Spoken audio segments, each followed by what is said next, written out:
থাইল্যান্ডের হোটেলে। কি কথা রে ভাই, আমার কিছু বলার নাই, তোমরাই ভাবো, তোমরাই চিন্তা করো কি করবে, আমার কিচ্ছু বলার নাই। আপু আপনার থাইল্যান্ড ভ্রমণটা কেমন হলো? এগুলো এগুলো আসলে তোমরা ঠিক করবা। কালকে ভাগ্য ভালো যে মানে রোমান আমার সাথে ছিল, নইলে তো আমি ঘটনাটা কি মানে হাতে অ্যাওয়ার্ড, কালকে দেখা যাচ্ছে জায়গাটা কোথায়, সেটা টাইটেল হয়ে গেল যে মানে শিরোনাম হয়ে গেল থাইল্যান্ডের হোটেলে। কি কথা রে ভাই, আমার কিছু বলার নাই, তোমরাই ভাবো, তোমরাই চিন্তা করো কি করবে, আমার কিচ্ছু বলার নাই। আমরা যারা শিল্পী, অভিনয় কর্মী, সঙ্গীত শিল্পী, নৃত্যশিল্পী বা যে যে মাধ্যমেই কাজ করি না কেন, আমাদের সেই কাজটা দর্শকদের কাছে পৌঁছানোর প্রধান সেতু হচ্ছে গণমাধ্যম।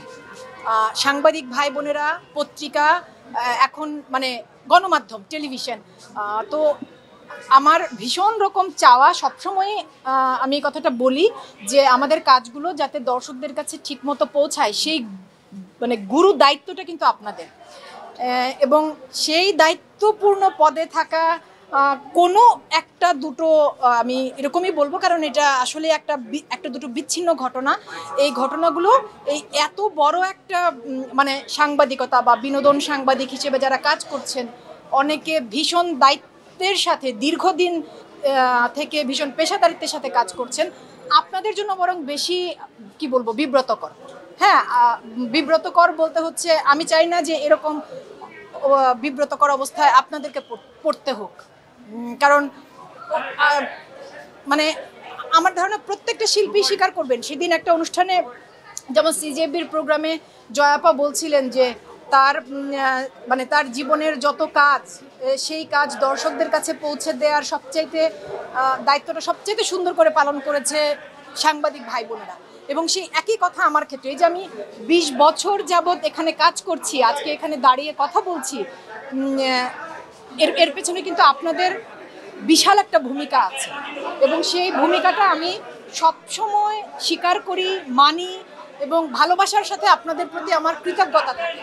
তো ওই দু একজনের ছোটোখাটো ভুলের কারণে তো এটা কিছু হবে না, তবে আমি আশা করব যে আমরা সংশোধন হয়ে যাব।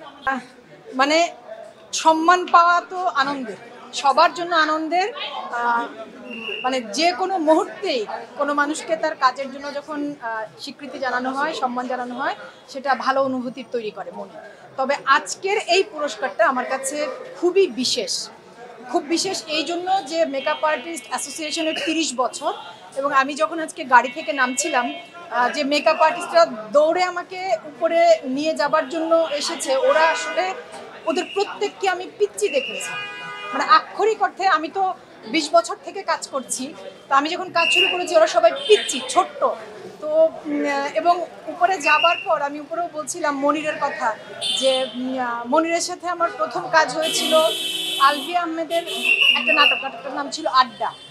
অপূর্ব, আমি, সজল ভাই, শিমু আপা, আমরা অভিনয় করেছিলাম দীর্ঘদিন, মানে প্রায় 1.5-2 বছর শুটিং করেছি। তো আমার সেই পিচ্চি পাচ্চি ভাইরা, ওরা সবাই এত বড় হয়ে গেছে, এত সুন্দর আয়োজন করেছে, এত বড় আয়োজন করছে, এবং আমাদেরকে শিল্পীদেরকে এভাবে এনে সম্মানিত করছে। আমার আনন্দে, ভালোবাসায় আমার মনটা ভরে গেছে। আমি এই পুরস্কারটা আমার কাছে খুব বিশেষ, কারণ এটা আমার ভাইরা আমাকে এই পুরস্কারটা দিয়েছে, এই সম্মানটা জানিয়েছে, এই জন্য এই পুরস্কারটা আমার কাছে বিশেষ। আমার অনেক অনেক শুভকামনা রইল আমার মেকআপ আর্টিস্ট ভাইদের জন্য। ওরা বেশিরভাগই আমার আসলে ছোট পিচ্চি পাচ্ছি। আমার অনেক অনেক ভালোবাসা, শুভকামনা, ধন্যবাদ মেকআপ আর্টিস্ট অ্যাসোসিয়েশনের প্রত্যেকের প্রতি, আমার প্রত্যেকটা পিচ্চি পাচ্ছি ভাইয়ের প্রতি।